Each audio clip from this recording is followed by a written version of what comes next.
Bienvenidos a todos y gracias por unirse al seminario de hoy, la discusión de panel sobre entender y trabajar con el uso de sustancias, nuestra conversación para proveedores de salud. Estamos hoy acompañados de nuestro panel distinguido de expertos y somos tan afortunados de tenerlos aquí con nosotros. Se nos une el doctor Jorge Petit, la doctora Cristina Rabadandiel y el doctor Hanner Hernández. Algunos temas a trabajar antes de empezar, que sepan que nosotros estamos ofreciendo traducción simultánea al español, así que para accesar eso, por favor, denle a la pestaña de interpretación en español y de esta forma pueden escuchar todo el webinar en español también.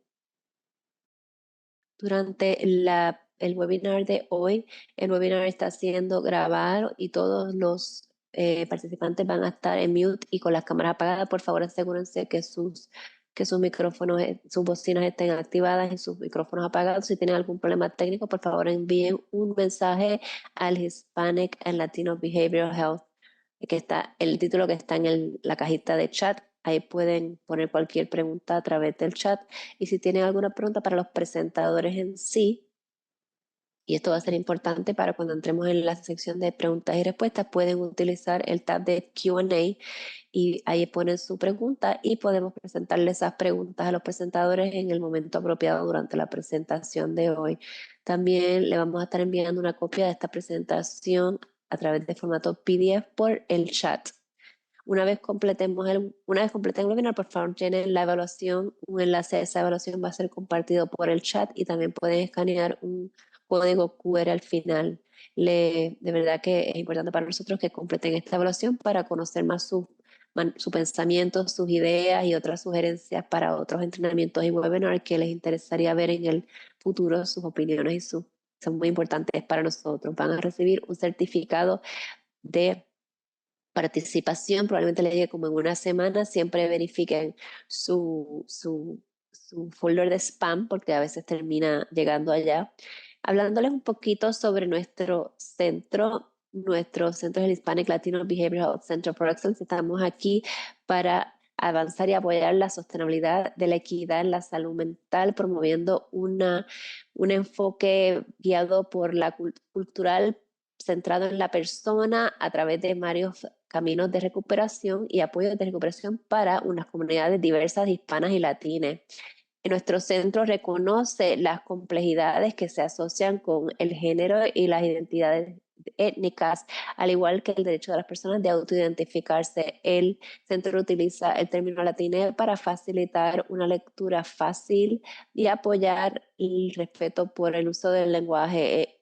Latina es una forma de género neutral que utiliza la letra E al final y es particular al lenguaje de español. Antes de empezar la discusión, me gustaría hablarles algunos asuntos de estadísticas y data para poner en contexto el tipo de conversación y la urgencia de la conversación que vamos a estar teniendo. Eh, Definitivamente queremos trabajar esto de una manera que refleje y que sea una respuesta clara a las necesidades urgentes en Estados Unidos y en Puerto Rico y las necesidades de nuestra juventud hispano-latina. Y hay que resaltar por ello las disparidades en los servicios de tratamiento que se refieren a nuestra población. Como pueden ver aquí, esto viene de un reporte de SAMHSA del 2022, National Survey de Drug Use and Health, que muestra que casi 9 millones de personas hispanas han tenido un trastorno de uso de sustancias en el último año. Así que pensemos que ese 17% del total de la población hispana y latina en los Estados Unidos, eso es 17% del total de la población hispana y latina en los Estados Unidos, según las cifras recientes. Como vemos aquí, entre todos los grupos de edad hispanos, los adultos jóvenes hispanos de 18 a 25 años son los más propensos a haber tenido un trastorno por consumo de sustancias, alcohol o drogas.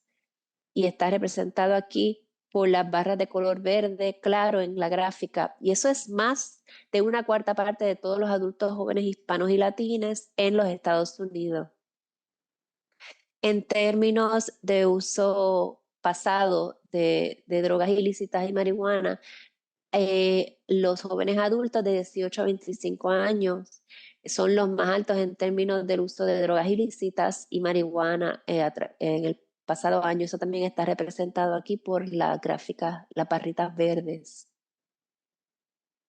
Algo que tenemos que tener en mente es la crisis de opioides, que también está impactando y afectando nuestra comunidad hispano y latino, y SAMHSA ha apoyado este enfoque. Este es uno de los covers de uno de los reportes que salió en el 2020 y destaca cómo la crisis de opioides es una de las epidemias de drogas más extendidas en la historia de los Estados Unidos y que es un tema urgente dentro para las comunidades hispanas y latinas.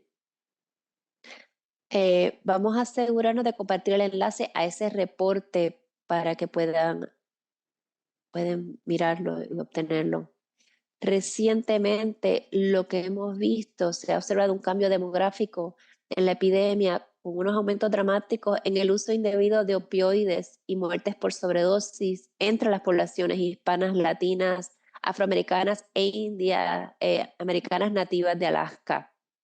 Y como pueden ver aquí, en la gráfica que está a la izquierda, el nivel de mortalidad de adolescentes por uso de sustancias, pueden ver que hay un aumento drástico en cuanto se trata del el sintético fentanil, particularmente empezando del 2019 al 2021. Y en la gráfica de la derecha ven cómo la población hispana y latina se han convertido en el segundo grupo en todo Estados Unidos con el mayor nivel de mortalidad basado en sobredosis. O sea que ha habido un gran aumento en cuanto a nuestra población y cómo está siendo impactada por esta epidemia de opioides, y es parte de los temas que queremos trabajar hoy a través de estas conversaciones importantes y comunicación y cómo trabajar estos temas y prevenciones con las familias. Como podemos ver aquí, y también es importante tenerlo en mente, eh, la necesidad percibida del tratamiento para uso de sustancias, aquellos que no recibieron eso en el último año. Casi todas las personas hispanas con un desorden de uso de sustancias que no recibió tratamiento, no pensaban que lo necesitaban, que necesitaban ese tratamiento. Y eso es más del 90% que estaban presentando un desorden de abuso de sustancias. Ellos consideran que no recibieron el tratamiento y no consideraban. Y eso es lo que vamos a hablar hoy sobre las normas culturales y cómo tenemos que insertarnos en un diálogo en términos de las actitudes y en términos de las creencias y las normas. Cuando miramos otras estadísticas, tenemos que tener en mente que no es solo eh, las barreras al cuidado, no es solo problemas de tratamiento y percepciones de las familias hispanas y latinas, es también el no recibir tratamiento en general. El desorden de abuso de sustancias es un área crítica en términos de los problemas de falta de acceso y falta de acceso de tratamiento. Y como ven aquí en esa primera gráfica, eso de nuevo, más del 90% de los hispanos y latinos con problemas de abuso de sustancias no recibieron tratamiento, no reciben tratamiento. Y la otra gráfica representa más del 65% de personas con cualquier diagnóstico de enfermedad mental, 41% con problemas de salud mental serios que tampoco recibieron ningún tratamiento, 55% con desórdenes combinados, y más del 70% de adolescentes con episodios de depresión mayor tampoco están recibiendo el tratamiento apropiado. Esto es de nuevo resaltando la intersección que hay con la salud mental. Los episodios de depresión mayor se están volviendo cada vez más prevalentes, el aislamiento, las ideaciones suicidas. Todo esto es un trend que estamos viendo aumentar en muchos otros grupos, incluyendo los hispanos y latinos. Así que de 1.2 millones adolescentes hispánicos en el 2022 que habían tenido en el pasado año un episodio de depresión mayor, ni casi 50% no recibieron ningún tipo de tratamiento de salud mental en ese año. Cuando se trata de uso y abuso de sustancias y episodios de depresión mayor, podemos ver que los adolescentes hispánicos que habían tenido un episodio de depresión mayor en el pasado año era más probable que utilizaran sustancias, con excepción de los opioides y el alcohol. Y de nuevo vemos esta ocurrencia entre los síntomas de depresión y el uso de sustancias. También tenemos que enfatizar las barreras al cuidado. Los hispanos latinos eh, tienen más propensidad a reportar barreras actitudinales y sujetas a normas comparado con otras personas, particularmente en cómo accesar en esos tratamientos, particularmente en los de uso de sustancias y de salud mental. ¿Y cuáles son esas barreras actitudinales? ¿A qué responden? Bueno, evitación de tratamiento espacial debido a factores culturales, y vamos a hablar más a fondo de qué eso. La eficacia percibida de ese tratamiento, las metas de recuperación que tal vez no se alinean con el entendimiento que tienen o sus expectativas que tienen sobre la recuperación, y la necesidad percibida de tratamiento, como lo que estábamos resaltando anteriormente, que ellos tal vez no entienden que haya necesidad para ese tratamiento, aun cuando ellos están experimentando un desorden. También hay normas subjetivas, como el estigma, que estamos familiares con ellos, es un componente poderoso de ellos, y también una falta de apoyo social percibida de parte de la familia. En términos de esas barreras y al cuidado apropiado culturalmente, vemos que hay unas actitudes inconscientes en las que el proveedor tiene, que tal vez negativamente influyen en las acciones y en las decisiones tomadas en la práctica, y puede resultar en unas prácticas discriminatorias que están mal alineadas con las necesidades de la comunidad hispana. También hay eh, lugares que no están bien diseñados para las comunidades latinas y sus necesidades. Debemos acordarnos que cuando hablamos de las comunidades hispano-latinas, estamos hablando de un grupo muy diverso a través de todo Estados Unidos. ¿Sabe? Barreras de lenguaje es parte de lo que hay que trabajar cuando el cuidado culturalmente apropiado, y puede ser una barrera en muchas comunidades, o comunicación de cruce cultural entre distintos grupos, discrepancias socioeconómicas, problemas de inmigración, eh, dificultad en accesar los servicios por miedo a que los deporten, eh, miedos y falta de confianza, estigma y discriminación.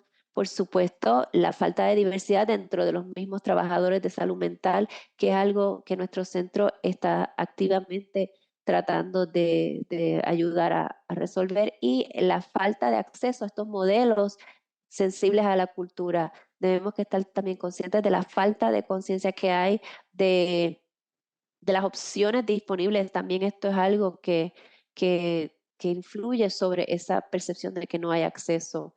En términos de los outcomes aun cuando el tratamiento está disponible, eh, los estudios muestran que aunque tienen el acceso, tienen resultados menos exitosos, menos satisfacción del tratamiento, y estadías más cortas en los programas. Aunque las barreras mencionadas pueden explicar alguna de la disparidad, también sugiere un mismatch cultural entre los clínicos y doctores y los clientes. Alguna evidencia indica que un choque de valores, creencias y prácticas entre las tradiciones latinas culturales y cómo el programa está estructurado puede ser problemático.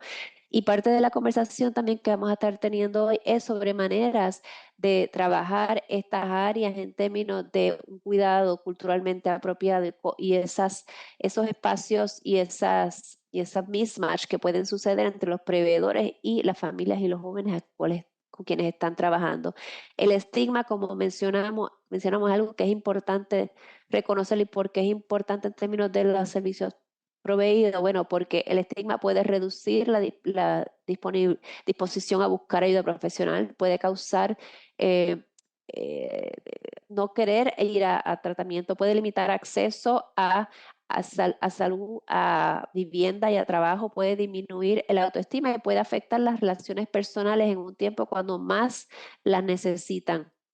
Y como vamos a ver, los valores culturales y el apoyo de la familia es algo vital para el aspecto de recuperación y tenemos que trabajar el tema del estigma dentro de ese contexto. También es importante tener en mente los acercamientos que están basados en los elementos culturales y en humildad. Y una de ellas es entender la cultura y la manera en que la cultura es parte de cómo le damos significado a las experiencias de dificultad psicológica. Puede eh, ser parte de el significado que le damos a nuestra recuperación, a quién buscamos para ayuda. Y en esto también influye sobre cómo participamos en el cuidado y cómo entendemos estos servicios y estas instituciones que proveen el cuidado. Y cuando se trata de expresar y comunicar nuestro sufrimiento, las experiencias culturales y los valores culturales también impactan eso. Y también de cómo se manifiestan los síntomas. A veces varía de cultura a cultura. Y esto también esto aplica a las áreas de cuidado latino-hispano. Un componente principal del cuidado cultural es la humildad cultural y es algo que tenemos que hacer cuando proveemos el cuidado a nuestras poblaciones, es crear relaciones y los proveedores que sirven a las comunidades latinas y hispanas reconocen la importancia de construir relaciones y unos aspectos importantes que hay que tomar en consideración cuando construir estas relaciones incluyen considerar el contexto de las comunidades donde nuestros clientes están localizados, los imbalances de poder que existen a nivel estructural, las visiones de mundo que ambos sostenemos y también cumplir con las necesidades de los individuos cuyas voces no se están escuchando. Sabemos el impacto del trauma histórico en las poblaciones, sabemos los legados de componentes intergeneracionales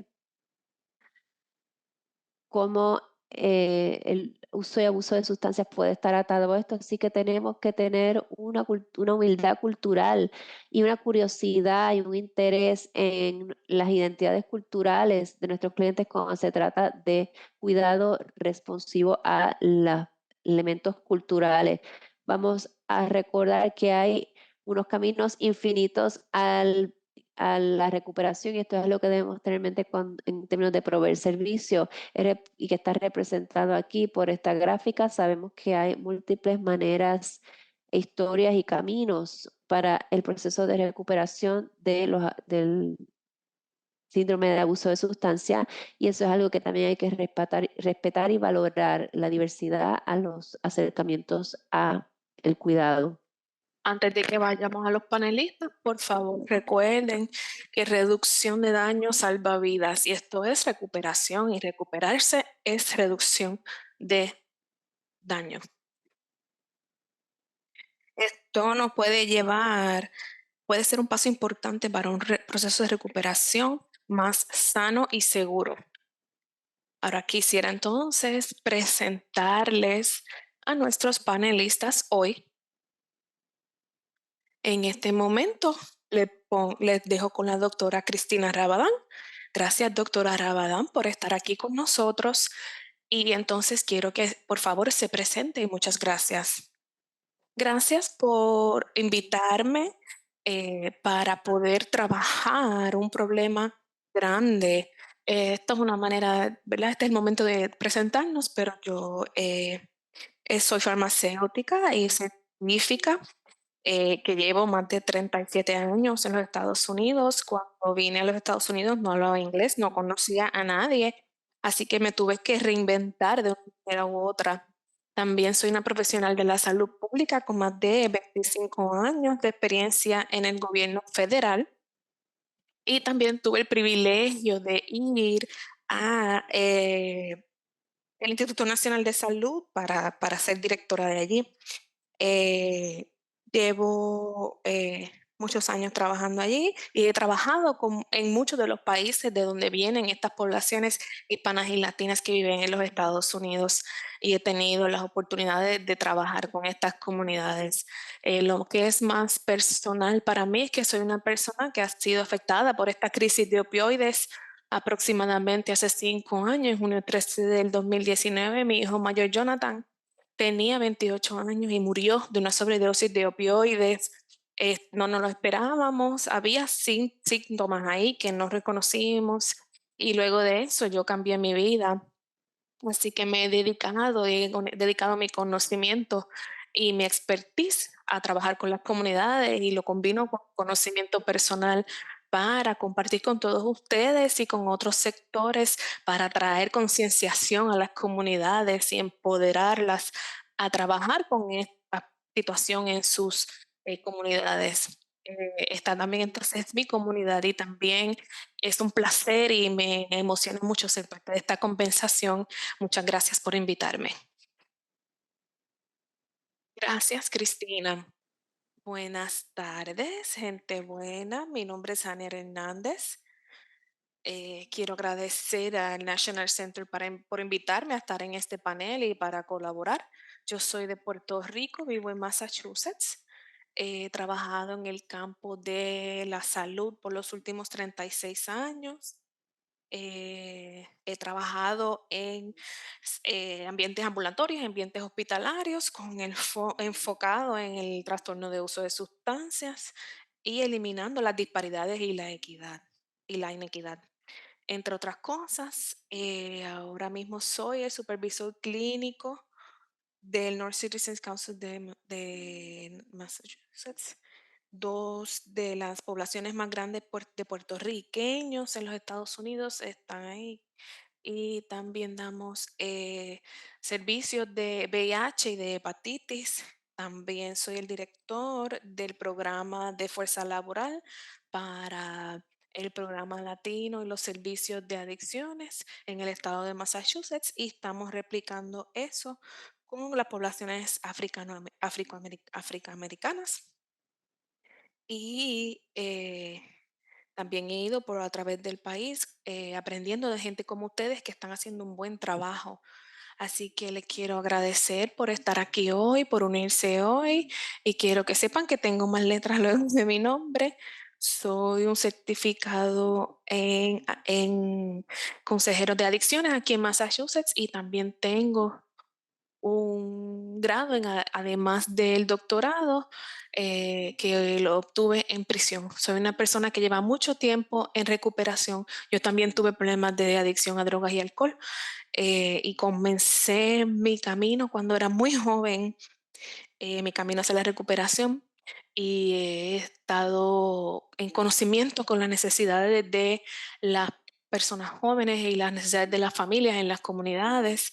Así que estoy aquí para compartir esa sabiduría que me han dado a mí y estoy muy contento de estar aquí presentando con mis dos compañeros hoy, así que muchas gracias. Gracias, doctor Ana Hernández. Doctor Petit, soy un psiquiatra cultural, soy primera generación estadounidense, llevo trabajando en el sector público toda mi carrera.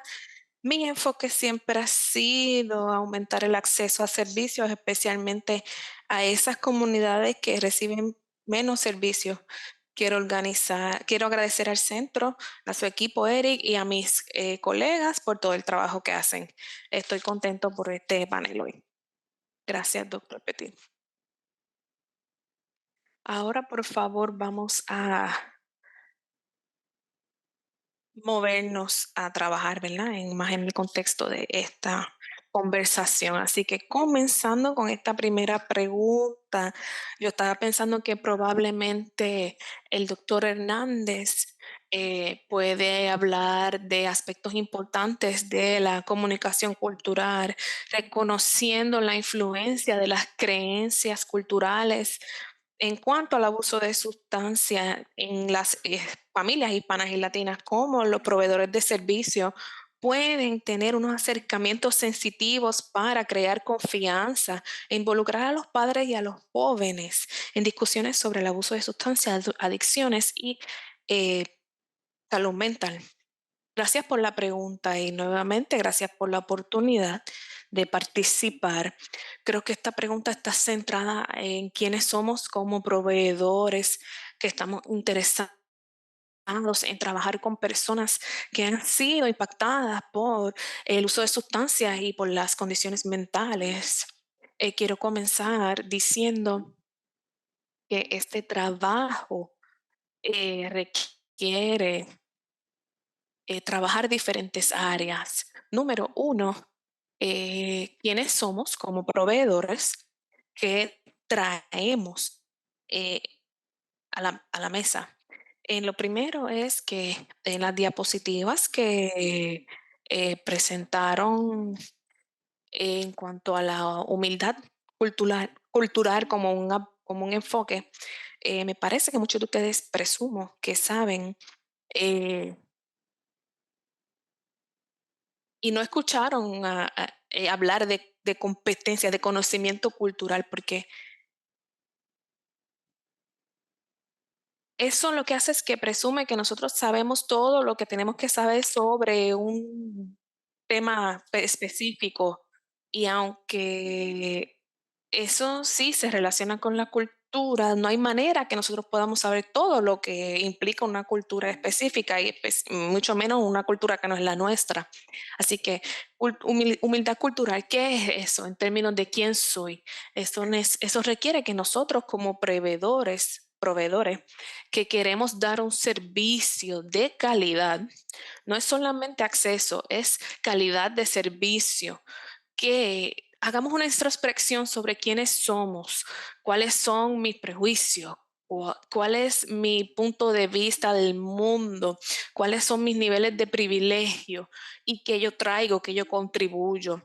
Muchas veces vamos por ahí diciendo, yo no tengo prejuicios, yo no paso juicios, pero el punto de vista es lo opuesto, porque vivimos en una sociedad que nos enseña a ser prejuiciados.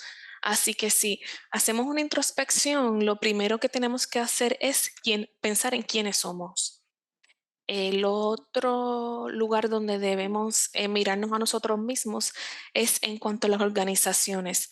Todas las organizaciones se componen por individuos, pero también por políticas y procedimientos. Y esas políticas y esos procedimientos nos permiten hacer algunas cosas y no otras. Y muchas organizaciones tienen políticas y procedimientos que son contraproducentes para llegar y retener personas que necesitan cuidado. Así que necesitamos mirar todos esos niveles. Y en términos de los aspectos culturales de lo que estamos hablando aquí, vamos a adentrarnos en eso. Algunos de esos, ¿verdad? Se mencionaron anteriormente, pero creo que más importante, la primera responsabilidad que tenemos es humanizar a las personas, tratar a las personas con decencia, con respeto, porque sí hemos tenido un acercamiento basado en la justicia en los asuntos de salud y hablamos con las personas como si fueran deficientes y como si no quisieran participar de los procedimientos que conllevan llevarlos hasta la recuperación. Y eso los deshumaniza. Así que tenemos que humanizarlos y para poder hacer eso tenemos que tener empatía. La empatía es primordial para lo que estamos hablando. ¿Y cómo hacemos eso? Gracias por todos los comentarios en el chat de mi presentación y cómo yo me presenté y lo que hago. Hay una razón por la que yo hago eso de esa manera, porque usted vio en el chat que esto crea una conexión con las personas. Yo no me presento con mis credenciales y mi experiencia al inicio. Y yo creo que cuando uno trabaja con familias y con personas jóvenes, tenemos la responsabilidad de mostrar humanidad. Así que cuando las personas nos pregunten, nos hagan preguntas personales, podamos responderlas con palabras cortas que nos ayuden a conectar con las personas y a mostrar empatía. Las personas les preguntan, ¿tienes hijos? Y eso no es tratando de entrometerse, eso es tratando de establecer una conexión. Están tratando de, si usted está buscando personas que mienten, lo que va a encontrar. Pero si usted busca personas que necesitan una conexión humana, recuerden esto, nuestras personas tienen muchas instituciones gubernamentales y todos aquí trabajamos en agencias que pueden ser y han sido percibidos como parte de esas instituciones gubernamentales que los han tratado, que los han maltratado, que les han faltado de respeto, que no le han tenido empatía. Y creo que esas son cosas que podemos hacer, podemos aprender de los elementos culturales presentes en las comunidades hispanas y latinas, y vamos a hablar más de eso más adelante, pero lo que es eso, y tenemos que entenderlo, que estamos trabajando con jóvenes que vienen de familias, como dijo el doctor Senior anteriormente, eh, que tenemos que poder entender lo que significa ser parte de esas familias. Y también todos nosotros estamos conectados a familias, incluyendo los jóvenes que nosotros servimos. Así que esas familias, muchas son de comunidades inmigrantes. Y le estamos, entonces, eso nos lleva a cómo nos relacionamos con las personas y cómo entendemos lo que ellos están presentando. Así que ustedes pueden estar trabajando con una familia que tiene hijos, puede estar trabajando con jóvenes que no tienen familia. Hay problemas de brechas en las culturas y las personas y las tecnologías y la información y todo eso que estamos recibiendo, tenemos que entender que probablemente los papás de ellos no tienen toda esa información. Esas son cosas que quiero presentar en términos de lo que podemos y deberíamos estar haciendo. Y primero, pues hacer esa introspección en lo que somos, en la organización en la que pertenecemos y cómo nos hacemos el acercamiento y los elementos culturales de la población. Doctor Hernández, gracias por traernos esas ideas. Creo que hay dos componentes de esos que son muy esenciales, sí. Estar conscientes de nosotros mismos y también estar conscientes de las realidades históricas y de las estructuras sociales. Y en esa respuesta, usted habló del componente de la familia, esa lealtad que trae el ser parte de una familia, y usted habló también de las brechas culturales, y eso es un buen preámbulo para nuestra próxima pregunta, que es, considerando que las adicciones son una aflicción familiar, pero hay brechas y barreras que se convierten en retos grandes en términos de entender y poder proveer apoyo. ¿Cuál usted cree que son las más que impactan significativamente las dinámicas familiares y la comunicación? Me gustaría que la doctora Rabadán pudiera responder esta pregunta. Sí, pues gracias por eso. Creo que cuando hablamos de brechas generacionales entre padres e hijos, no puedo dejar de sonreír porque esto ha sido un problema generacional de muchas generaciones antes de la mía. Siempre va a haber una brecha generacional, no importa qué. Había una brecha generacional con mis padres y los padres de mis padres, etcétera. Pero creo que estamos viviendo en una situación muy peculiar en este momento, específicamente cómo afecta nuestras poblaciones hispanas y latinas. El asunto de nuestra experiencia y cómo nos aculturamos o nos asimilamos es muy personal, es muy distinta. Es muy posible que tengamos familias multigeneracionales. Y esa experiencia de venir a este país y ser primera o segunda generación realmente impacta mucho de cómo nos comportamos, de cómo nos relacionamos incluso con nuestra misma familia. Y más de eso, hay una desconexión y una falta de entendimiento. Muchas veces, y yo le puedo decir de mi experiencia cuando yo vine a este país, yo vine ya con una noción prehecha de lo que era la cultura norteamericana. En muchos aspectos fue una buena sorpresa y en otros aspectos a mí no me gustaron. Y esos que no me gustaron fueron importantes en cuanto a que yo empecé a rechazar esas normas o incluso me estaba sintiendo insegura sobre mi propia habilidad de poder accesar el sistema con toda la información que tenía. Así que creo que es una brecha grande Y cuando hablamos en nuestro caso, cómo nos relacionamos con nuestros hijos, muchos de nuestros hijos vienen con nosotros o nacen en este país. Y para adolescentes, la exposición más primaria a eso es la escuela. Muchos de nosotros venimos de un sistema distinto de educativo y tenemos una educación diferente, pero nuestros hijos, incluso podemos tener diferencias en el lenguaje con ellos, porque nosotros aprendimos como un segundo idioma, pero nuestros hijos están funcionando en un nuevo ambiente en el que básicamente eh, tienen otro lenguaje, así que este nivel de asimilación, en mi opinión, es una brecha grande en cuanto a sentirse seguro. ¿Cómo podemos, por ejemplo, ir a la escuela y entender o incluso traer estos tipos de asuntos? Muchas veces los adolescentes aprenden de nuestras culturas a través de nosotros. Muchos de nosotros que somos inmigrantes queremos aferrar a ellas porque no podemos regresar a nuestros países por distintas razones. Así que lo que tenemos es nuestra cultura y nos aferramos a ella. Muchas veces esas culturas vienen con ciertas concepciones como sobre la salud mental, adicciones. Así que es muy importante que nos tomemos la oportunidad de aprender de nuestros hijos sobre la cultura en la que ellos viven. Eso no quiere decir que estén en contra de nuestra propia cultura. Tenemos que tener, ¿verdad?, mucha atención en asegurarnos de que tenemos nuestras comidas, nuestras canciones, que recordamos nuestros familiares, nuestros valores tradicionales que nos definen como parte de nuestra identidad como individuos y que se las demos a nuestros hijos, pero no es solamente es pasarle esto a nuestros hijos, sino que también abrir la puerta a la oportunidad de que nuestros hijos nos compartan sus experiencias para que podamos, como bilingües y binacionales, también enriquecer nuestra propia cultura e identidad. Una segunda.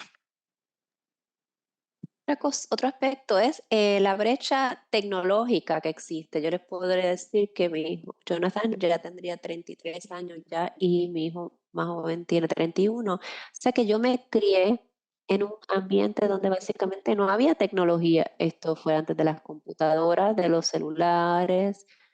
Mis hijos fueron expuestos a los celulares cuando eran adolescentes y yo hoy en día, por más que yo trato de entender las herramientas tecnológicas nuevas, yo estoy perdida.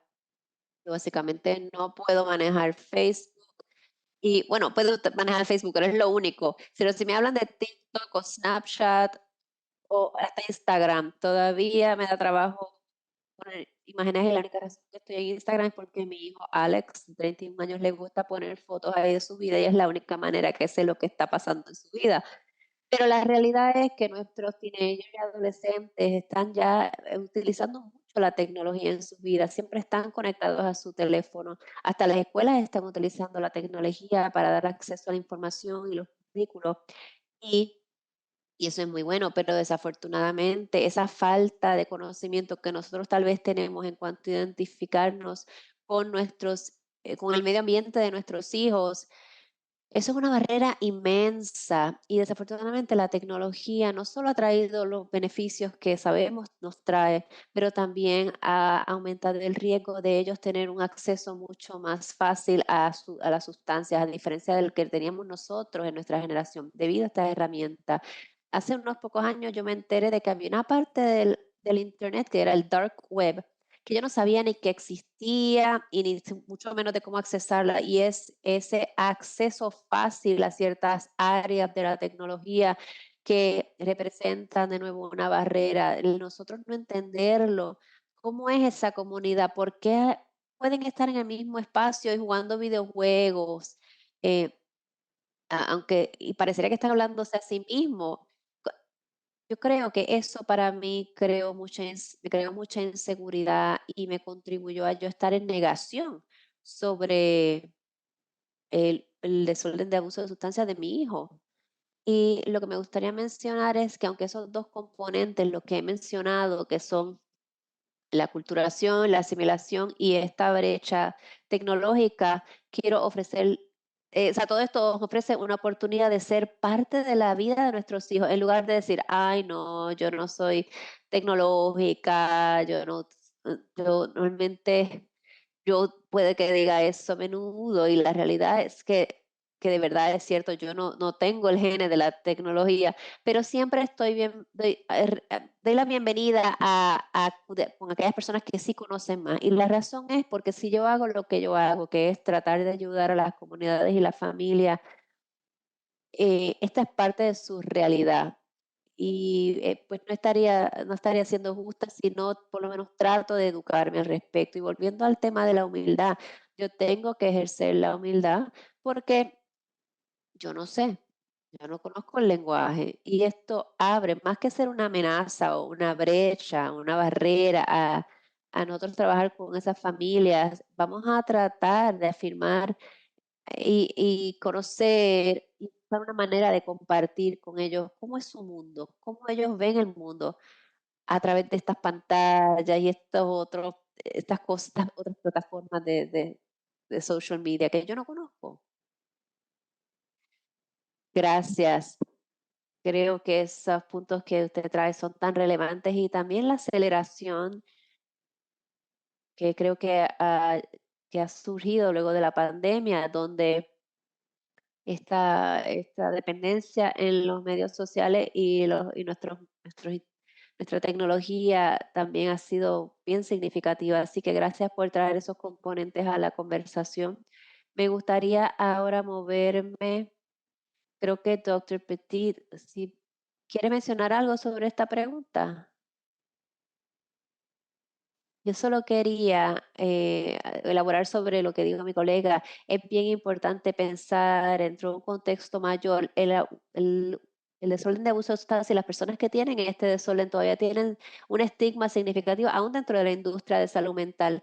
Pensamos en esos individuos, aún pensamos en ellos como tener una falla moral o algún otro tipo de un asunto moral interpersonal que va más allá de que estos son enfermedades crónicas que se pueden prevenir y tratar y que se pueden pensar y trabajar de esa manera. Y sí que creo que tenemos este contexto mayor del sistema de salud que empeora y entonces le añadimos nuestros prejuicios culturales eh, y nuestras opiniones de cómo esto impacta al individuo y cómo a la familia. O sea que la razón que esto es tan importante es porque yo soy padre de dos niños adolescentes. Yo les tengo que decir, yo estoy increíblemente preocupado, no solo por lo que vemos en esas gráficas que están subiendo, que vimos en términos del uso de sustancias, pero también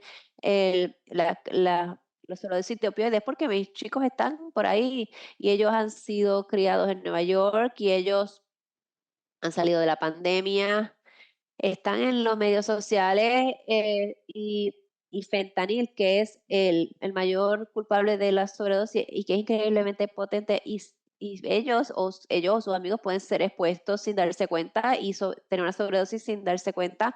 sin- y creo que no estamos hablando lo suficiente de esto. Yo como padre estoy tratando de hacer lo que yo puedo, pero también como profesional de salud mental es la razón por la cual esto está importante. Tenemos que aumentar la conciencia en cuanto a estos temas y buscar las maneras en que podemos comunicarnos con los adolescentes, con los adultos jóvenes, con las familias en cuanto a estos riesgos severos y cómo podemos mitigarlos. O sea que yo estoy de acuerdo con todo lo que dijo, especialmente sobre las familias, pero creo que hay algo muy positivo sobre ello, pero creo que a veces si los sesgos negativos y los estigmas existen, es bien difícil penetrar eso. O sea que yo quería simplemente elaborar sobre eso y hablar un poco sobre las preocupaciones que yo tengo, sobre cómo nosotros como comunidad, pero también como proveedores de salud mental estamos trabajando esto. Absolutamente, doctor Petit, creo que usted trae un punto muy importante en términos de algo que me gustaría trabajar en la próxima pregunta y tal vez usted puede empezar contestando eso y de nuevo es aspectos de miedo, de vergüenza que surgen en conversación y que se manifiestan hasta este miedo al uso al abuso y cómo eso puede ser un problema en la familia y sabemos la importancia de que estos desórdenes deben verse desde una perspectiva de sistemas de familia, impacta a toda la familia y considerando eso, déjame regresar, considerando de que queremos movernos de un enfoque tan individual a más un enfoque más familiar cuando se trata del cuidado, ¿cómo podemos ayudar a los proveedores y agencias a reconocer la importancia de brindar a las familias hispanas y latinas oportunidades para participar activamente y ser incluidas en el proceso de tratamiento y recuperación? En lugar de ser únicamente un individuo identificado o eh, ¿cómo podemos ayudar a incluir otros miembros de la familia en ese proceso de recuperación? Pues yo creo que trabajar esto requiere un acercamiento multifacético a través de una serie de puntos de ventaja. Yo corriendo una organización o estando ahí en primera línea con las familias o con un individuo que tiene un desorden de abuso de sustancia, hay que pensar cómo vamos a trabajar de manera distinta con este individuo y con las familias. Y creo que hay un sentido general dentro del lado más tradicional de que no estás incluyendo a las familias porque tienes problemas de confidencialidad, de compartir data y no tendemos a traer personas familia extendida a estas discusiones, pero creo que si estás trabajando con una población mayormente latina o niños y adolescentes, tienes que pensar en cómo expandir ese enfoque e incluir a la familia, no solo en el proceso de evaluación, sino en el cuidado continuo y cómo proveemos la educación necesaria para el individuo y la familia sobre cuál es la situación, cuáles son las opciones de tratamiento. Hay múltiples caminos a la recuperación y cómo exploramos todo esto a través de todo y cómo ayudamos a las familias a mejor entender su rol y lo que ellos pueden hacer para apoyar a su hijo o a su ser amado en estos asuntos. Yo creo que tenemos que pensar en el sistema de salud para que sea más inclusivo y no solo de poder proveer brochures en español, sino dar acceso a servicios apropiados en lenguaje apropiado, proveer más proveedores latinos y staff que puedan proveer esos servicios. Tenemos que crear una ruta de trabajo donde los profesionales jóvenes latinos puedan entrar a este campo de salud mental, pero tenemos que pensar cómo vamos a desarrollar, creo que mencionaron algo de políticos, ¿dónde están las políticas que de verdad nos van a ayudar a trabajar de una manera más centrada en la familia? Estos tratamientos yo creo que es muy crítico, pero necesitamos más información educativa. El Centro of Excellence ojalá pueda elaborar más sobre estos temas y tener una información más culturalmente sensitiva. Necesitamos más anuncios de servicio público sobre los temas de abuso de sustancia y fentanil. Tenemos que envolvernos. Creo que las clínicas, pues yo he trabajado en East Harlem, una comunidad latina muy amplia. Yo no sé si hicimos mucho alcance con las iglesias, con nuestro grupo de la comunidad, con nuestras escuelas, para de verdad envolverlos en ayudarnos a entender este asunto, porque si no, la escuela no está participando, si no están colaborando y ayudando a amplificar el mensaje alrededor de los riesgos y las opciones de tratamiento, estamos perdiendo una porción significativa de lo que tenemos que tener dentro de la comunidad mayor. Y creo que también se trata de establecer confianza y poder tener esas conversaciones abiertas con nuestras familias. Creo que hay una desconfianza significativa y que mientras más podemos eh, ayudarles a entender que no están en riesgo, sí nos hacen el acercamiento, que no se tienen que preocupar por su estatus de inmigración o la capacidad de poder pagar o cualquier otro elemento, sí, y ayudarles a pensar en cómo conectamos a todo el mundo, a todas las necesidades sociales apropiadas que necesitan. Yo creo que eso sería un paso en la dirección concreta, buena, pero creo que tenemos que pensar cómo vamos a incluir a las familias de una manera mucho más significativa. Gracias, doctor Petit.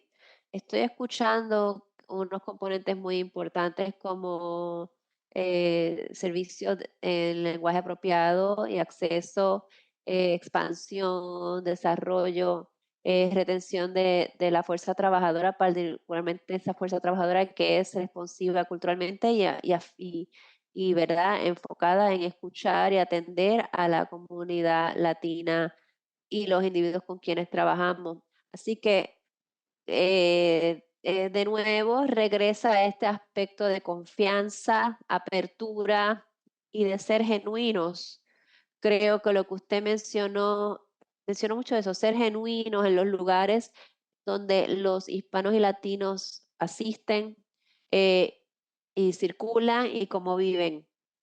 Y entender esas condiciones y circunstancias dentro de la familia y cómo ellos navegan los asuntos, también es parte de este tipo de cuidado que queremos proveer. Y ahora creo, en conjunto con algunas consideraciones culturales en términos de comunicación, sabemos que eh, los acercamientos basados en fortalezas y cultura es importante, no podemos trabajar desde un modelo de déficit y tenemos que trabajar en modelos basados en fortaleza. Y considerando eso, ¿cuáles son algunas fortalezas y activos culturales que comúnmente se encuentran dentro de las familias hispanas y que pueden aprovecharse para apoyar a los jóvenes en el tratamiento y la recuperación de sustancias? Yo puedo contestar esta y decir un par de cosas. Gracias, doctor Petit, porque me pones a pensar sobre una serie de cosas que deberíamos estar considerando. Y antes de entrar a la pieza cultural, como miembro de la comunidad de recuperación y de varias comunidades de recuperación, incluyendo la comunidad de recuperación latina, no solo aquí en Massachusetts, sino a través de Estados Unidos, porque sí tengo contacto con otros espacios y lugares. Yo sí pienso que aquellos que nos identificamos en recuperación y venimos de las comunidades de recuperación tenemos una responsabilidad de hacer esos espacios más amigables a las personas jóvenes latinas y otros jóvenes, pero en este caso estamos hablando de jóvenes latinos. Y muchos de esos espacios no son, muchos de esos espacios y lugares están gobernados y supervisados por unos adultos que tienen unas ideas muy cerradas de lo que es posible y no es posible, y yo creo que eso es una crítica constructiva. Las personas no son el futuro, los jóvenes son el presente, están aquí ya, tienen necesidades hoy, sus familias tienen necesidades hoy. ¿Sabe? Cuando pensamos en esos espacios y lugares, el lenguaje es algo a considerar, y el lenguaje para nosotros, haciendo un pivot a temas de fortalezas culturales. Cuando hablamos de barreras de lenguaje, aquellos que proveemos los servicios deberíamos entender que si tú eres responsable de servirle a personas que no escuchan tu lenguaje, tú eres el que tiene la barrera, no ellos. Y hemos tergiversado eso y hablamos de las personas como si ellos tuvieran la barrera. Sí, ellos entienden que tienen una barrera, sí tienen unas dificultades entrando, pero nosotros desde nuestra agencia, nosotros somos los que hicimos las propuestas, somos los que cogimos el dinero de tax, somos los que asumimos esta responsabilidad. O sea que nosotros, volviendo al tema de política. Si vamos a trabajar estos temas, tenemos que trabajarlos desde el espacio individual, pero también tenemos que trabajarlos desde el nivel organizacional y estructural y de política. Y, y tenemos una responsabilidad de contratar a las personas que conozcan el lenguaje o los lenguajes, porque eh, la mayoría de las personas hispanos y latinos hablan español, pero algunos también hablan español. Hay algunos de estos que hablamos portugués. Hay muchos lenguajes indígenas, o sea que hay algunos que hacemos code switching, que vamos de español a inglés, dependiendo de lo que estamos hablando. Yo sé que cuando yo hablo de cosas difíciles, yo cambio al español. Y yo cambio al español, ¿por qué? Porque pienso en español, siento en español, sueño en español y sano en español, ¿me entienden? Y eso no es para decir que aquellos que no saben el lenguaje no pueden trabajar con personas jóvenes por esa barrera del lenguaje. Eso no es lo que digo. De hecho, he conocido algunas personas que hablan español con quien no quiero saber nada de ellos. Igual que conocí personas que hablan inglés que no me interesa tener nada que ver con ellos. Así que conocer el lenguaje es sumamente importante, pero no es el todo del poder proveer el servicio. O sea que yo creo que la capacidad del lenguaje, de la población hispano-latino es una gran fortaleza. Otra fortaleza que deberíamos entender en aspectos culturales es lo que se llama en la literatura familism. It comes from the word family. And si damos un paso atrás, la definición tradicional de familia dentro de Estados Unidos no funciona para nosotros necesariamente, porque nuestras definiciones de familia es más amplia. Puede incluir la comadre, la madrina, los abuelos, puede incluir a la vecina, personas que no son familiares de sangre, pero son una parte clara de lo que es la familia nuestra. Y nosotros a menudo nos han entrenado dentro de la teoría de sistemas de familia, familismo y sistemas de familias funcionan como un guante en mano. No vas a tener dificultad a aplicar esto dentro de los espacios de hispano y latino y tenemos que trabajar nuestras intervenciones dentro de esas definiciones de familia que son típicas a nosotros, nuestra cultura, porque eso es una fortaleza también. No sé cuántas personas han aparecido en un lugar de servicio con otras personas acompañándoles y esos proveedores de servicios le dicen, pero espérate, esto está fuera de control, trajiste un montón de gente aquí y lo ven como una debilidad en lugar de una fortaleza. Cuando tú llegas con otras personas es porque tienes un sistema de apoyo y tenemos que aprovechar lo que eso significa para esas personas en lugar de verlo como, de nuevo, una área de debilidad. Lo que el doctor Petit habló de, ¿verdad? De el preocupar de confidencialidad y compartir información, pero todas esas cosas se pueden manejar con las formas apropiadas. No tienen que convertirse en una barrera grande porque no lo son. Son una fortaleza. Se vuelve una barrera para nosotros porque nosotros lo vemos como una barrera. Cuando tenemos que salirnos de ese marco mental. Quiero hablar ahora de algo más que se personalismo, que viene de la palabra personal, y hablé un poquito de esto antes y voy de nuevo. Cuando estamos en relaciones de ayuda, estamos en nuestras oficinas, vamos a reunirnos con personal, estamos pidiendo a ellos muchas preguntas bien personales. ¿Cuántas bolsas de heroína te hiciste? ¿Hiciste fentanil? ¿Tuviste sexo? ¿Hiciste sexo oral? ¿Hiciste sexo anal? O sea, muchas preguntas personales y, ¿verdad? Y estamos para hacer estas evaluaciones y luego las personas están tratando de hacer sentido de contestar todo eso. Dicho sea de paso, nosotros repetimos preguntas que son traumáticas y tenemos que estar claros de no retraumatizar a las personas y si estamos haciendo estas evaluaciones, por favor no le hagamos las mismas preguntas una y otra vez. Y no luego tengamos al consejero o al clínico venir y hacerle las mismas preguntas. Vamos a leer los formularios donde ya le hicimos esas preguntas y que nos informe eso, pero déjame volver a lo próximo. Le hacemos todas estas preguntas y luego alguien que, que nos pregunta. Le preguntamos, ¿tú tienes hijos? Y la respuesta regular que da la gente es, esto no es sobre mí, usted tiene que enfocarse en sí mismo. ¿Y qué eso es lo que hace eso? Cuando una persona hispana latina o cualquier persona está pidiendo conexión y lo opuesto a la adicción no es la recuperación, lo opuesto a la adicción es la conexión y la persona está pidiendo conexión. Cuando te hacen esa pregunta, usted no le tiene que dar muchísima información, pero sí le puedes responder la pregunta de manera que le permita a la persona conectarse, que le permita sentirse humanizada. Pero no es solamente humanizar a la persona, sino humanizarse a uno mismo, el proveedor. Cuando respondemos una pregunta, con una información breve, que no sea demasiada, pero la gente como quiera hacer la conexión y dice, ¿tú sabes qué? El doctor Petit tiene interés en mí, tiene interés en quién yo soy porque le pregunté a la doctora Rabadán una pregunta y ella la respondió. Así que hay una humanización y hay una comunidad que se crea con eso. Algunas otras preguntas que mencioné es la cultura.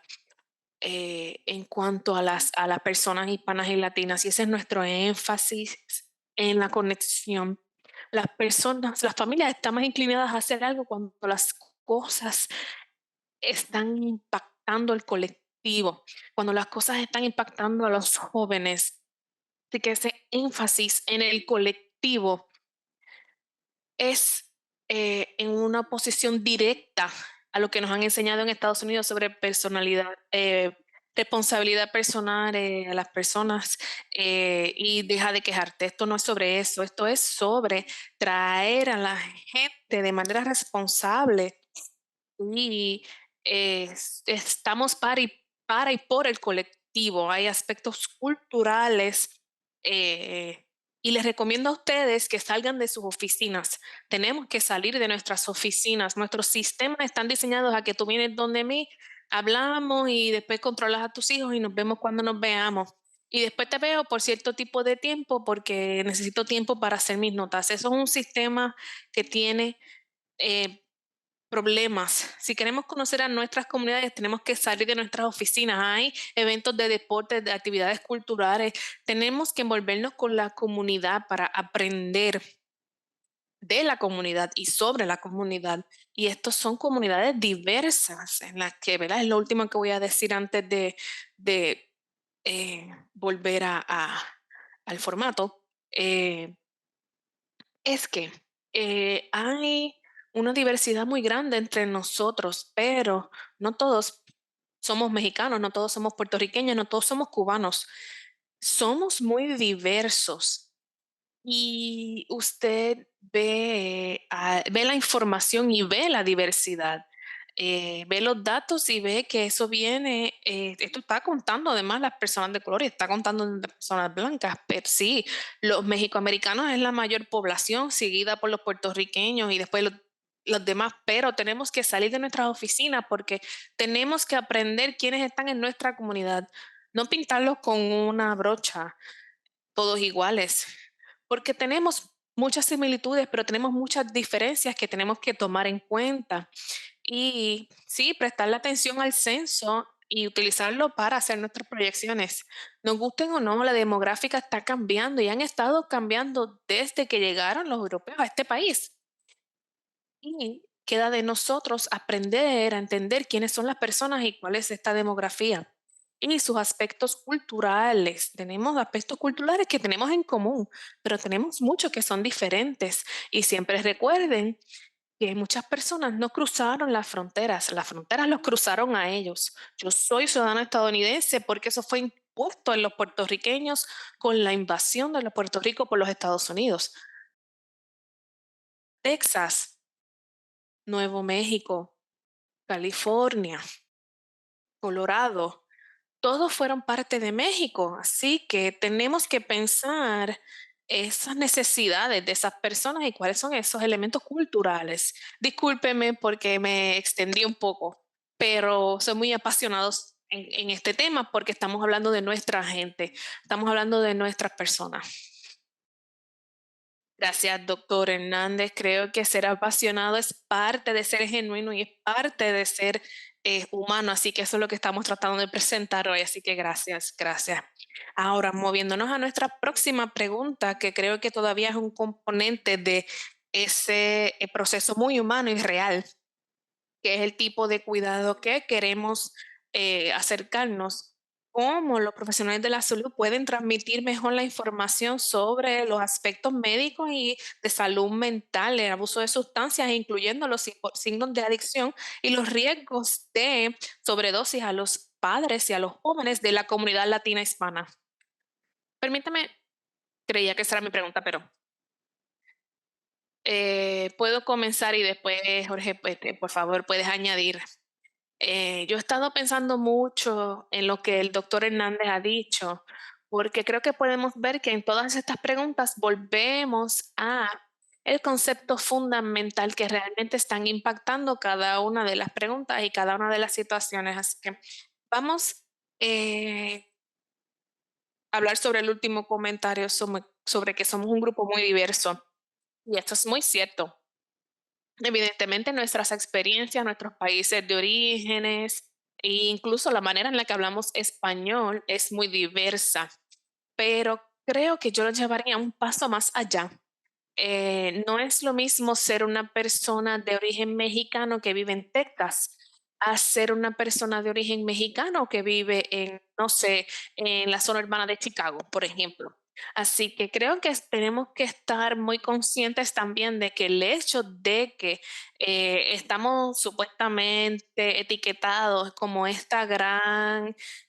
bajo esta gran sombrilla de ser hispanos y latinos, eso no quiere decir que tengamos el conocimiento para poder hablar a nombre de este grupo tan grande, que en este país es lo que se dice por ahí la minoría más grande en los Estados Unidos. Así que como tal, hay mucha falta de reconocimiento. Así que volviendo a lo del país de donde venimos, por ejemplo, los profesionales de la salud.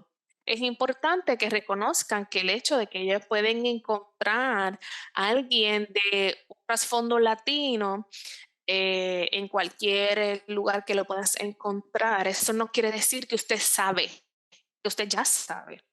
Esto también porque, ¿verdad? Se está diciendo que tenemos una falta de fuerza laboral latina.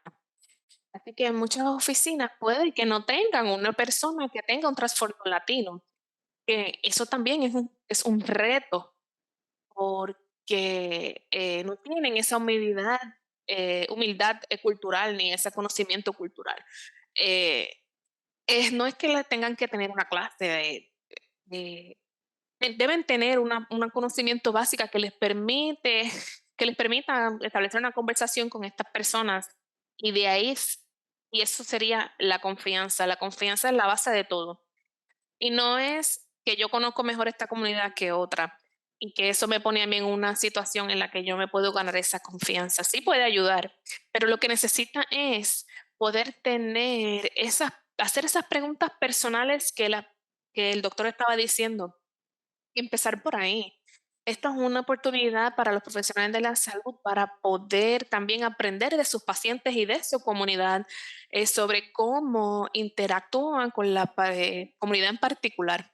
Así que una de las cosas que creemos que es importante y que muchas veces perdemos de vista es la relación de las comunidades con los profesionales de la salud. Y esto también viene con la asimilación cultural. En muchas de nuestras culturas, en muchos de nuestros países, la figura del doctor es equivalente a la figura de un cura, por ejemplo. E incluso la figura de un maestro o una maestra son individuos que admiramos y que tienen un cierto tipo de conocimiento que normalmente pensamos que no podemos obtener por cualquiera que sea nuestra experiencia.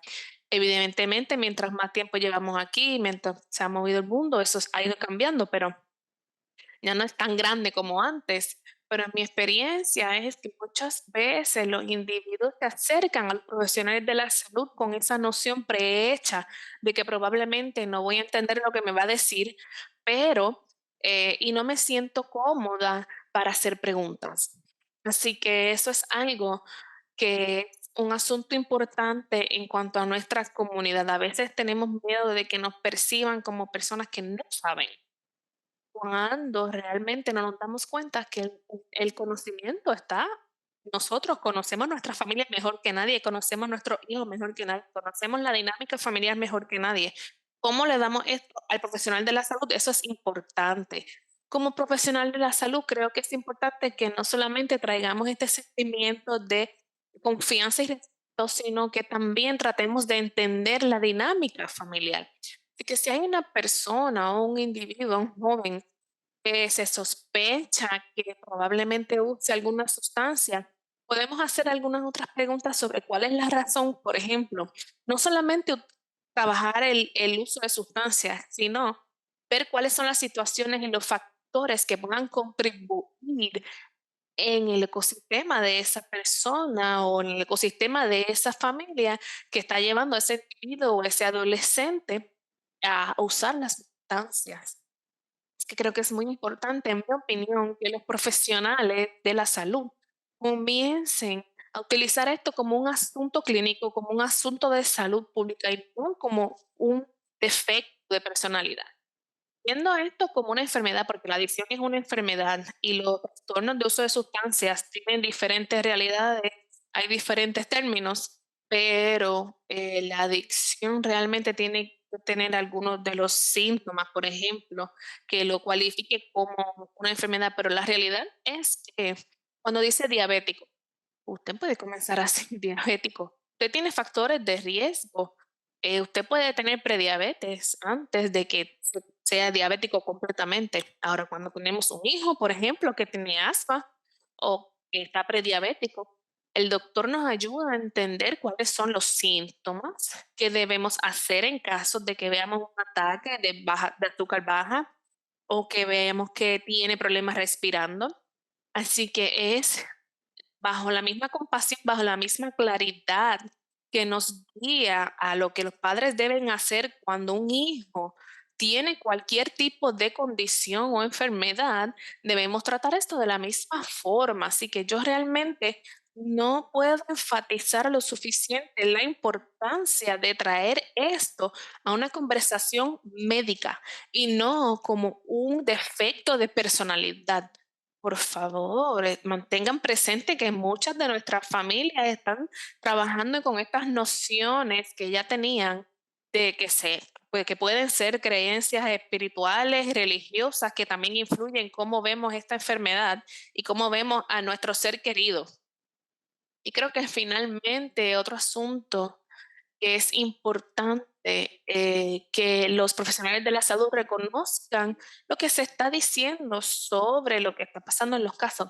En las familias no solamente está nuestra mamá y nuestro papá, y de momento nos encontramos una barrera gigante cuando nuestros hijos se cumplen 18.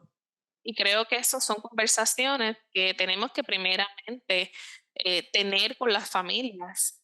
Este deseo, y puedo hablar aquí como inmigrante y como madre, que tuve que enfrentar todas estas barreras, eh, como familia y como mamá, como una madre latina, hispana, eh, yo estaba muy acostumbrada a ser parte de los asuntos de mis hijos en muchas maneras, incluyendo sus escuelas, por ejemplo. Así que esta noción de abogar por uno mismo desde muy jóvenes y tratar de remover a los padres para que el hijo pueda valerse por sí mismo, por ejemplo, tienen problemas accesando a algo en la escuela o sacando buenas notas, el papá y la mamá no puede ir allí a hablar con la maestra si el si ya tienen 16, se les exhorta a que ellos hablen con sus maestros para poder obtener una mejor calificación. Así que hay regulaciones que en muchas razones son apropiadas y necesarias, como la IPA, que protegen los derechos de los pacientes en cuanto a la confidencialidad, pero eso choca con nuestra cultura. Yo iría un paso más, no solamente con nuestra cultura, sino con los roles de las dinámicas familiares y de los padres en estas enfermedades, si usted quiere ayudar a alguien. Así que creo que estas conversaciones de sobre cuando nuestros hijos cumplen 18, vamos a tener que ser un poco más activos en cuanto a nuestros propios derechos, no solamente hablando con los profesionales de la salud, sino también con nuestros hijos, para asegurarnos de que ya que esto es una situación familiar, tenemos que trabajar con esto como un equipo.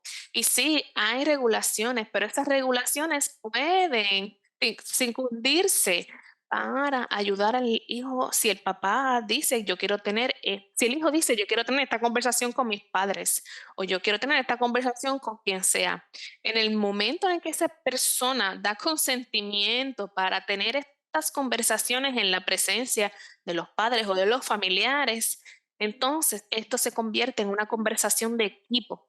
Así que yo sé que como proveedores de salud queremos proteger los derechos a la confidencialidad de nuestros pacientes, particularmente nuestra comunidad hispana y latina. Esto es una barrera grande y es una gran fuente de frustración y de soledad que nosotros como familia sentimos que esto es nosotros contra ellos cuando realmente no es el caso. Gracias, Cristina, gracias, doctora Radán.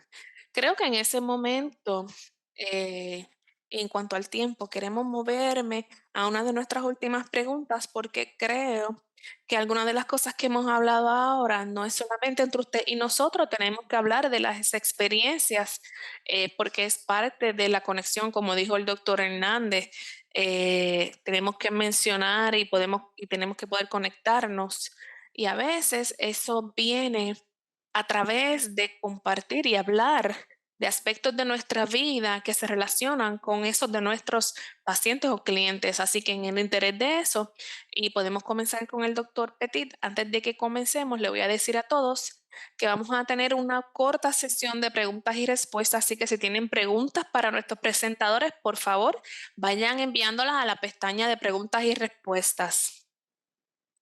¿Puede compartir una experiencia personal de adicción o de recuperación que pueda darnos un trasfondo en cómo buscar y acceder cuidado y apoyo para reducir el daño?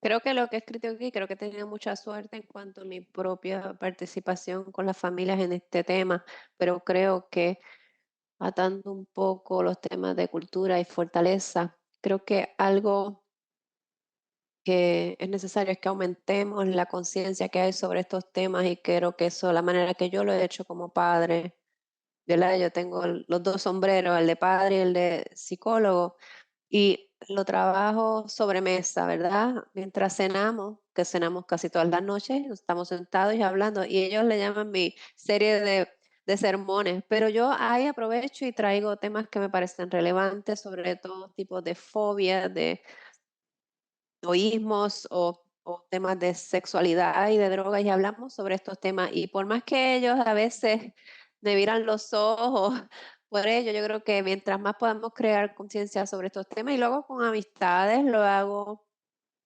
lo promuevo como proveedor de salud mental a otros proveedores de salud mental. O sea, hay que conocer los hechos, la data y entender cómo vas a prepararte.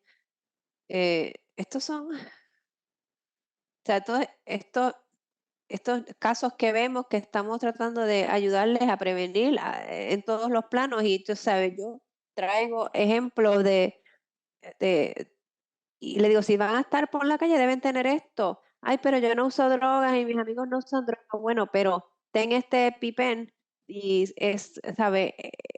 Es algo que puede salvar la vida a alguien que esté en una sobredosis. Es quitar estas barreras o estas nociones percibidas de que, ay, esto no me afectaría a mí. Pero sí, te puede afectar en alguna forma o manera. Puedes estar con unos amigos y a lo mejor otra persona le da una sobredosis y tú estás preparado para ayudarle. También hay que estar listos para a las personas entender que sí hay ayuda y que la recuperación es posible y que hay maneras distintas. Está las terapias tradicionales individuales o de grupo o de familia, pero también hay medicamentos hoy en día que pueden ser increíblemente útiles y tenemos que alzar la educación sobre los temas de salud mental y de salud, especialmente en nuestras comunidades, porque tienen que entender que el tratamiento está disponible, que la recuperación es posible y que nosotros sí podemos prevenir la sobredosis de una forma bien sencilla, estando conscientes, estando preparados y sabiendo lo que hay que hacer. Eso sería mi acercamiento a todo esto. Gracias, gracias. Creo, voy a mencionar esto rápidamente. Menciono algo muy importante y que nosotros como proveedores y tenemos que tener en mente, a veces no es el contenido de lo que se dice, sino cómo y cuándo se dice. Y usted trajo el aspecto de sobremesa, de estar sentados sobre la mesa, podemos tener estas conversaciones y algo que durante hacemos lo que a todos nos gusta hacer, ¿verdad? Comer y podemos compartir y hablar y esas conversaciones se pueden traer en esos aspectos, no tiene que ser en un seminario, así que gracias, eso es muy importante mencionarlo. Tenemos tiempo ahora para, tal vez podemos ahora pasar a algunas de nuestras preguntas y voy a coger algunas de las preguntas del Q&A, pero antes de hacer eso, por favor recuerden llenar nuestra evaluación. Es bien importante para nosotros. Estos eventos que le traemos es libre de costo y queremos seguir trayéndolo. para estas comunidades hispano y latino y por ello queremos escuchar su voz sobre ello y sus opiniones. Así que en la medida que nos movemos a las preguntas, le voy a dar la oportunidad a todo el mundo que llene esa evaluación. Tenemos una pregunta aquí. Déjame ver. Si puedo decir algo, porque estaba mirando las preguntas mientras miras otra y quiero compartir algo. Ha habido varios comentarios en el chat y en las preguntas sobre los estándares de clase. Esos son los estándares nacionales culturales y apropiados que han sido amplificados y aquellos que han dicho eso sí, sí, sí. Nuestro centro, el National Center, entrena a las personas sobre los estándares de clase y tienes razón, es una herramienta mayormente desarrollada para el Office for Minority Health a nivel federal y es un mapa para esos estándares que son 15 que nos ayudan con temas de equidad, de eliminar disparidades y todos esos temas y muchas cosas que hablamos hoy de lenguaje y están incluidas en los CRAS standards. Así que quería mencionar eso, la validación de que sí tienes razón, esto del entrenamiento que hacemos en los centros nacionales. Así que aquí me hago un anuncio no pagado de que pues vayan a nuestra página web y miren lo que está disponible ahí o pueden pedir asistencia, pero es una herramienta que se está utilizando a través de todo el país. Es un secreto bien guardado, ¿sabe? Eso ha existido por 20 años, no es algo nuevo, son nuevos para algunas personas y pueden ayudar con exactamente lo que estamos hablando.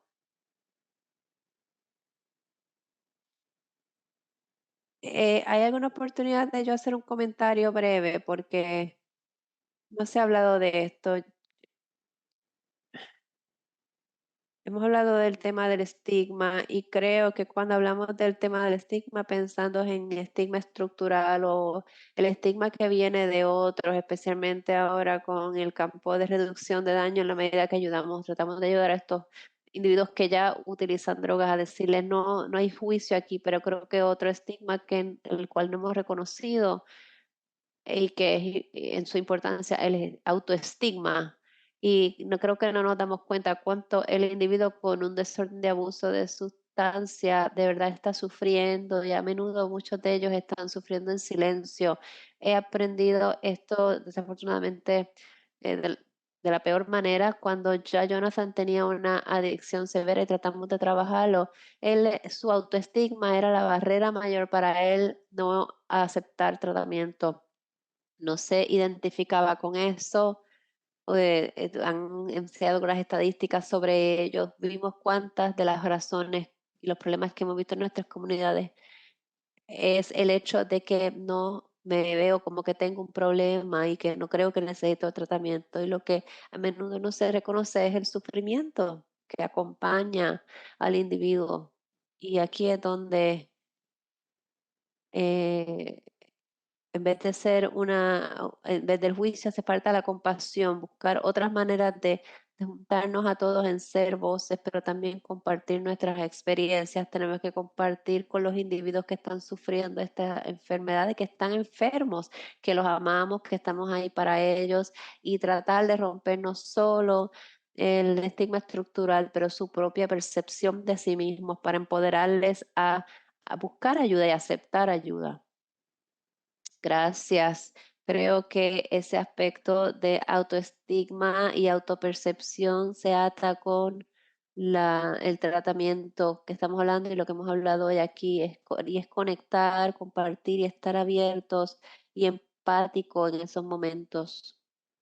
Y pues quiero asegurarme que estamos conscientes del tiempo de todo el mundo. Quiero darle gracias a todos los que se han unido aquí a este panel hoy. Les agradecemos, le apreciamos todo lo que ustedes hacen trabajando con nuestras comunidades hispanas y latinas y esperamos que haya sido una conversación útil y beneficiosa para ustedes. Yo definitivamente estoy muy agradecida a nuestros presentadores hoy por compartir en una conversación tan crucial y tan importante. Así que gracias a todos y nos vemos la próxima vez. Vean nuestros próximos eventos. Gracias.